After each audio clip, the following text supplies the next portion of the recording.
ఇదిగోండి, ఈయన తమిళనాడు 2004లో వచ్చాడు. ఈయన 2004లో కూడా, అంటే తరచూ వస్తాడనమాట ఈయన.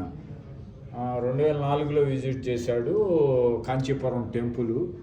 అండ్ 2017లో కూడా ఈయన, ఇందాక చెప్పుకున్నాం కదా 2017లో వచ్చాడని, ఇక్కడ ఒక టెంపుల్ని ఇచ్చేసాడు. అంటే ఈయన ముగ్గులు, ఏదన్నా ముగ్గు కనిపించింది ఇట్టాగంటే ఒక ఇండియన్ ట్రెడిషన్ని బాగా ఇష్టపడుతున్నాడు అనేది అర్థమవుతుంది. ఇదిగోండి, గోడ మీద పోస్టర్ వేస్తాం కదా చిన్నప్పుడు, రిక్షాలు పోస్టర్లు, అవి కూడా ఆయన ఒక ఫోటో తీసుకున్నాడు. అంటే మన పోస్టర్లు అలా ఉంటాయి అనేది. మన పాత సినిమాలు పోస్టర్లు ఆ గోడల మీద అంటించటాలు ఆ రోజులే వేరు కదా. చూడండి పోస్టర్.